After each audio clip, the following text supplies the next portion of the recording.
오늘 우리가 함께 읽고 은혜를 나눌 말씀은 마태복음 3장 말씀입니다. 오늘은 1월 9일 화요일이네요. 마태복음 3장 말씀 먼저 우리 함께 읽겠습니다. 세례 요한이 천국을 전파하다. 그때 세례 요한이 이르러 유대 광야에서 전파하여 말하되 회개하라 천국이 가까이 왔느니라 하였으니 그는 선지자 이사야를 통하여 말씀하신 자라 일렀으되 광야에 외치는 자의 소리가 있어 이르되 너희는 주의 길을 준비하라 그가 오실 길을 곧게 하라 하였느니라. 이 요한은 낙타 털옷을 입고 허리에 가죽띠를 띠고 음식은 메뚜기와 석청이었더라. 이때 예루살렘과 온 유대와 요단강 사방에서 다 그에게 나와 자기들의 죄를 잡아가고 요단강에서 그에게 세례를 받더니 요한이 많은 바리새인들과 사두개인들이 세례 베푸는 데 오는 것을 보고 이르되 독사의 자식들아 누가 너희를 가르쳐 임박한 진노를 피하라 하더냐. 그러므로 회개에 합당한 열매를 맺고 속으로 아브라함이 우리 조상이라고 생각하지 말라. 내가 너희에게 이르노니 하나님이 능히 이 돌들로도 아브라함의 자손이 되게 하시리라. 이미 도끼가 나무 뿌리에 놓였으니 좋은 열매를 맺지 아니하는 나무마다 찍혀 불에 던져지리라. 나는 너희로 회개하게 하기 위하여 물로 세례를 베풀거니와 내 뒤에 오시는 이는 나보다 능력이 많으시니 나는 그의 신을 들기도 감당하지 못하겠노라. 그는 성령과 불로 너희에게 세례를 베푸실 것이요 손에 키를 들고 자기의 타작마당을 정하게 하사 알곡은 모아 곡간에 들이고 쭉종이는 꺼지지 않는 불에 데우시리라. 세례를 받으시다. 이때 예수께서 갈릴리로부터 요단강에 이르러 요한에게 세례를 받으려 하시니 요한이 말려 이르되 내가 당신에게서 세례를 받아야 할 터인데 당신이 내게로 오시나이까. 예수께서 대답하여 이르시되 이제 허락하사 우리가 이와 같이 하여 모든 일을 이루는 것이 합당하니라 하시니 이에 요한이 허락하는지라. 예수께서 세례를 받으시고 곧 물에서 올라오실새 하늘이 열리고 하나님의 성령이 비둘기같이 내려 자기 위에 임하심을 보시더니 하늘로부터 소리가 있어 말씀하시되 이는 내 사랑하는 아들이요 내 기뻐하는 자라 하시니라.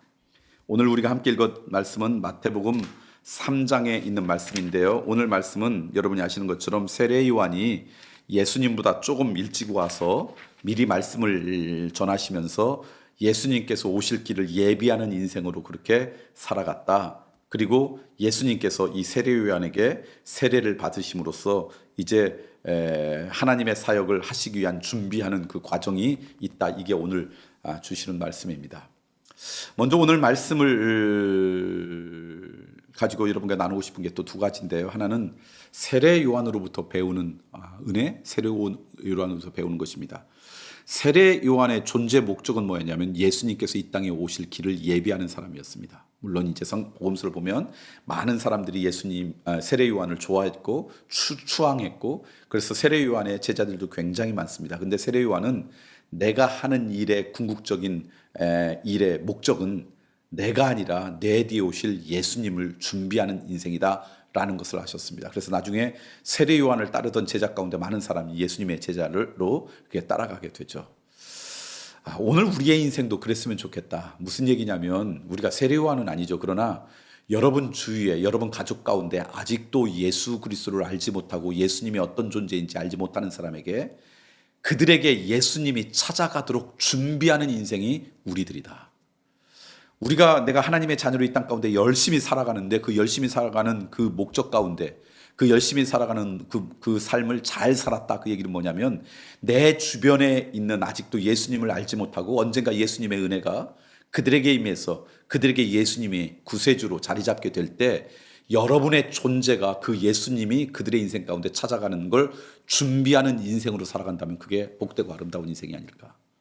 쉽게 표현하면 이거예요. 어느 날 예수님을 믿었는데 내가 예수님 믿지 않았는데 내 주변에 있는 그 과장님 보니까 예수 믿는 사람이 저렇구나. 언젠가 기회가 되면 나도 예수 믿고 싶다. 그런 마음이 들었어요. 이럴 수 있다면 여러분이 세례 요한 같은 인생이 되는 거죠. 내가 교회는 나가진 않았지만 우리 며느리 보고는 참 교회 다니는 사람이 괜찮네. 이런 마음이 있었어요. 그렇다면 여러분이 세례와 같이 예수님을 그들의 인생 가운데 예비한 자죠. 글쎄요, 저는 예수 믿지 않았는데요. 결혼하고 보니까 우리 시아버지, 시어머니가 얼마나 이 삶을 정직하고 진실되게 사는지 그분들이 신앙생활 때문에 그렇게 살아가는 걸 보고요. 저도 기회가 되면 교회다 가겠다 그렇게 생각했었어요. 그러면 여러분들이 바로 세례 요한처럼 누군가의 삶에 예수님을 예비한 자가 되는 것이죠. 저는 여러분들이 누군가의 삶에 예수 그리스도가 찾아가심을 예비하는 세례 요한과 같은 그런 삶을 살았으면 좋겠습니다. 아멘이시죠? 그 다음에 예수님께서 이제 세례 요한으로부터 세례를 받습니다. 요단강가에서. 그 세례를 받았을 때 그때 오늘 이 마태복음 3장 말씀 보니까 하늘로부터 소리가 있어 말씀하시되 이는 내 사랑하는 아들이요 내 기뻐하는 자라. 그러니까 예수님은 이 땅에 오셔서 세례 받으실 때 하나님께서 너무 기쁘셨어요. 내 사랑하는 아들이요 내 기뻐하는 자라. 그게 예수님께서 세례 받으실 때 하늘의 기쁨이었습니다. 하나님의 기쁨이었습니다.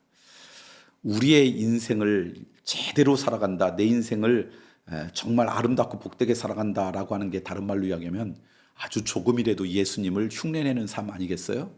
내가 이 그리스도의 제자가 됐다는 얘기는 그분을 닮는다는 이야기예요. 그렇다 그러면 여러분의 삶을 통해서 언젠가 하나님이 참 내가 기뻐하는 자야. 내가 사랑하는 자야. 라고 여길 수 있다면 그게 우리의 인생의 행복이고 제대로 살았다라고 하는 평가일 것 같아요.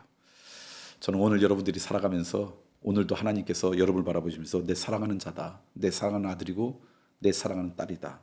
너는 내 기쁨이다. 그렇게 여기는 그런 인생 되었으면 좋겠습니다.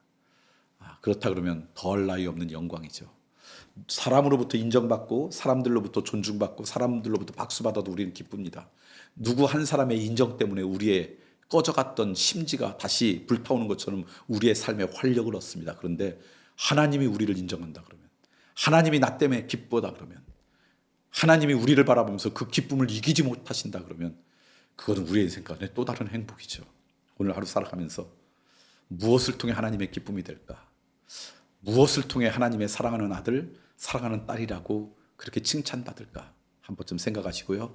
그것을 행하는 그런 기쁨이 우리 모두 가운데 있길 소망합니다.